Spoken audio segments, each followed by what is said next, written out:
الحمد للہ رب العالمین والصلاة والسلام علی سید الانبیاء والمرسلین۔ حمد و صلاۃ کے بعد معزز محترم محتشم سامعین،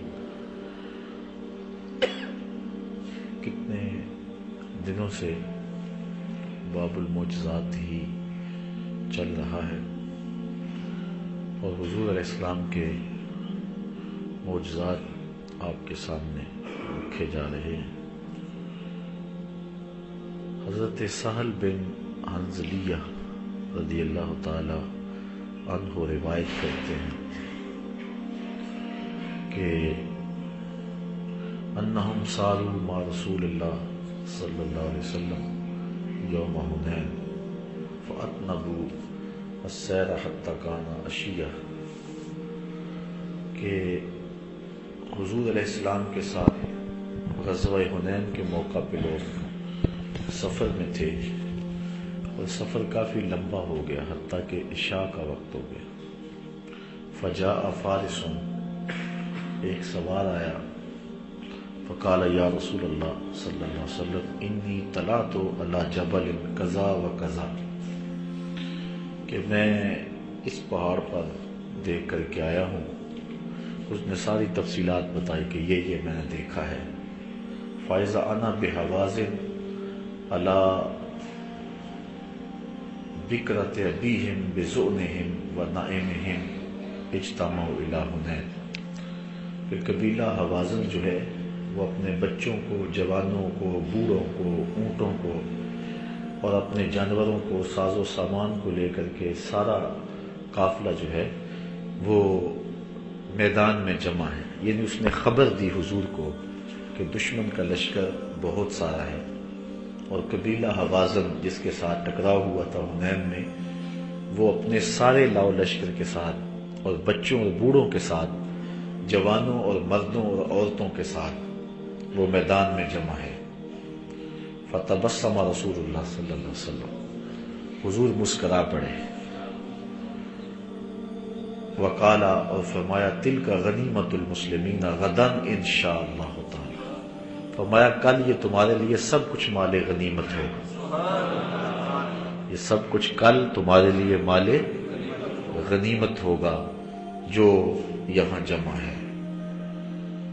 ثم قال، پھر حضور نے کہا من یحرسنا اللیلہ، کہ رات کو ہمارا پہرا کون دے گا؟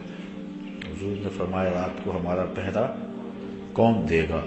قال انس بن ابی مرثد، حضرت انس ابن ابی مرثد الغنوی رضی اللہ تعالی عنہ نے کہا انا یا رسول اللہ صلی اللہ علیہ وسلم، حضور یہ نوکری میں سر انجام دوں گا۔ قال ارکب فراکب فرسا، حضور نے فرمایا کہ تو سوار ہو جا، تو وہ ایک گھوڑے پہ سوار ہو گئے۔ فقال، تو حضور نے اس کو فرمایا استقبل ھذا الشیب حتی تکون فی اعلاہ، کہ تو اس پہاڑ پر چڑھ جا یہاں تک کہ تو سب سے اونچائی پر چلا جائے۔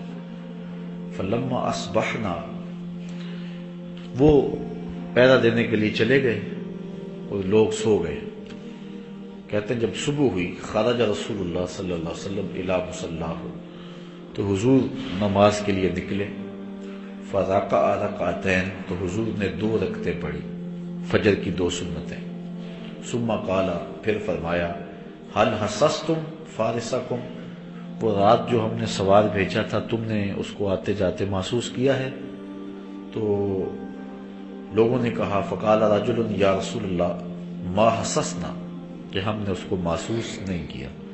یعنی حضور نے اس کو یہ تاکید کی تھی کہ تم پہاڑ پہ چڑھ جانا، اگر رات کوئی اچانک کوئی حملہ ہو یا کوئی دشمن کی طرف سے نقل و حرکت ہو تو اس کی اطلاع دینا۔ تو حضور نے فرمایا کہ اس نے کوئی اطلاع دی، اس نے کوئی ایسی بات کی کہ جس کو تم نے محسوس کیا؟ تو صحابہ نے عرض کی نہیں حضور ہم نے کوئی محسوس نہیں کیا۔ فصوب بالصلاۃ، تو نماز کے لیے اقامت کہی گئی۔ فجعل رسول اللہ صلی اللہ علیہ وسلم وهو يصلي يلتفت الى الشيب، حضور علیہ السلام نماز پڑھانے کے لیے کھڑے ہوئے اور حضور نماز بھی پڑھا رہے تھے اور گوشہ چشم سے جدھر سوار بھیجا تھا ادھر بھی دیکھ رہے تھے۔ اچھا میں کہتا ہوں، لوگ کہتے ہیں نبی کے خیال سے نماز ٹوٹ جاتی ہے۔ اب نبی اپنے بھیجے ہوئے غلام کی راہیں تک رہا ہے اور نماز بھی پڑھا رہا ہے۔ اللہ اکبر۔ یہ امام ابو داؤد نے حدیث روایت کی ہے۔ تو حضور علیہ السلام جو ہیں وہ نماز بھی پڑھا رہے تھے اور گوشہ چشم سے دیکھ بھی رہے تھے۔ یہ بات ذہن میں رکھیں کہ نماز کے اندر جائے سجدہ پہ نظر رکھنی چاہیے، لیکن اگر گوشہ چشم سے دائیں بائیں کو دیکھ لیتا ہے تو یہ نماز میں کراہت کا سبب نہیں ہے۔ اگر گردن پھیر کے دیکھتا ہے تو نماز مکروہ ہو جاتی ہے، اور اگر سینہ پھیرتا ہے تو نماز ٹوٹ جاتی ہے۔ یہ بات ذہن میں رکھیں۔ ویسے جائے سجدہ پہ حالت قیام میں نظر رہے، حالت رکوع میں پاؤں کے ناخنوں پہ نظر رہے، اور تشہد میں قعدے میں انسان کی نظر جو ہے وہ گود میں رہے۔ لیکن اگر گوشہ چشم سے آنکھیں گھما کر کے تھوڑا سا دیکھ لیا تو اس سے کراہت نہیں آئے گی، لیکن اگر گردن گھما کے دیکھا تو نماز مکروہ ہو جائے گی، ٹوٹے گی نہیں۔ لیکن سینہ پھر گیا قبلے سے تو نماز ٹوٹ جائے گی۔ لیکن صحابہ نے حضور علیہ السلام کی طرف جو ہے وہ نظریں گھما کر کے بھی دیکھا، اور صحابہ نے حضور کی طرف گردن پھیر کے بھی دیکھا، اور حضور علیہ السلام کی طرف سینے پھیر کے بھی دیکھا، اور نماز مکروہ نہیں۔ وہ جمعۃ المبارک کے موقع پر میں نے عرض کیا تھا، جن لوگوں کو جمعہ کی حاضری نصیب ہوئی ہے ان کے لیے دہرانے کی ضرورت نہیں ہے، باقیوں کے لیے دو جملے کہ حضور علیہ السلام نماز میں آئے، صدیق اکبر رضی اللہ تعالیٰ عنہ نماز پڑھا رہے تھے، حضور نے حجرہ عائشہ رضی اللہ تعالیٰ عنہ سے جو ہے وہ پردہ ہٹا کے دیکھا، تو حجرہ عائشہ بالکل پیچھے، حضرت صدیق اکبر رضی اللہ تعالیٰ عنہ یہاں کھڑے ہیں، اور انہوں نے دیکھا تو حضور کو دیکھ کے پیچھے ہٹے۔ تو کیسے دیکھا ہوگا؟ گوشہ چشم سے بھی نہیں دیکھا جاتا، گردن گھما کے بھی نہیں دیکھا جاتا، وہاں دیکھنے کے لیے سینہ پھیرنا پڑتا ہے، اور حضرت ابوبکر صدیق نے سینہ پھیرا، دیکھا، اور پھر اپنے مصلی پہ نماز بھی نہیں دہرائی۔ اوروں کی قبلے سے سینہ پھر جائے تو واقعی نماز ٹوٹتی ہے، اور اگر قبلے سے قبلے کی طرف پھر جائے تو پھر نماز نہیں ٹوٹتی ہے، نماز پختہ ہو جاتی ہے۔ باقی رہی بات خیال کی، یہ تو بہت جو ہے وہ ادھر کی بات ہے، وہ تو خیال، نبی کے خیال سے لوگ توڑتے پھرتے ہیں نماز، نبی امتی کی راہیں تک رہا ہے اور حالت نماز میں۔ یہ حدیث ابو داؤد شریف کی صاحب مشکات نے نقل کی ہے۔ وہو یصلی، حضور نماز پڑھا رہے تھے، یلتفت الی الشیب، اور حضور علیہ السلام اس وادی کی طرف جہاں اپنے غلام کو گھوڑے پہ سوار کر کے بھیجا تھا، حضور ادھر تک رہے تھے، دیکھ رہے تھے ادھر، حتی اذا قضى الصلاۃ، یہاں تک کہ جب نماز پوری ہوئی، قال ابشروا، حضور نے فرمایا بشارت ہو تمہیں، صحابہ تمہیں بشارت ہو، فقد جاء فارسکم، تمہارا جو گیا تھا نا سوار وہ آ گیا ہے، وہ نیچے آ گیا۔ فجعلنا ننظر الى خلال الشجر فی الشیب، تو کہتے ہیں ہم نے جو ہے وہ درختوں کی اوٹ سے اندر سے دیکھنا شروع کیا کہ کہاں ہے وہ، فاذا هو قد جاء، تو وہ واقعی آ رہا تھا، حتی فاقف علی رسول اللہ صلی اللہ علیہ وسلم، یہاں تک حضور کے سامنے کھڑا ہو گیا، فقال انی انطلقت حتی کنت فی اعلی ھذا الشیب،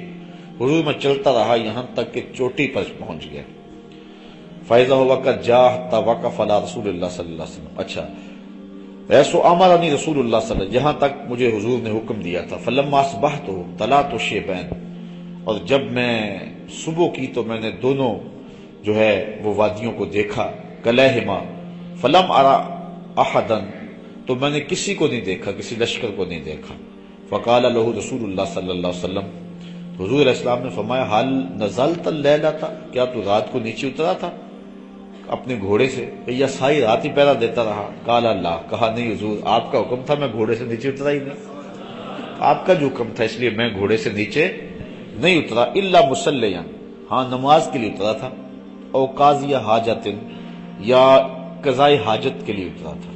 قال رسول اللہ صلی اللہ علیہ وسلم فلا علیک الا تعمل بعدها، فرمایا اب تو اگر کوئی بھی عمل نہ کرے تو تجھے کوئی نقصان نہیں ہوگا، تو سیدھا جنتی ہے، کیونکہ تو نے میرے حکم کو مانا ہے۔ یہ الگ بات ہے کہ ان کے عمل اور بڑھ گئے ہوں گے، ایسا ہوا نہیں کہ حضور نے کہہ دیا ہو، حضرت عثمان کو بھی کہا تھا جب انہوں نے 300 اونٹ دیے تھے ماں پلان، حضور نے فرمایا کوئی عمل بھی نہ کریں تو ان کو کوئی نقصان نہیں ہوگا، لیکن حضرت عثمان نے عمل نہیں چھوڑا تھا، حضرت ابن مرثد نے بھی عمل نہیں چھوڑا تھا، انس ابن مرثد الغنوی نے بھی عمل نہیں چھوڑا تھا۔ چونکہ یہ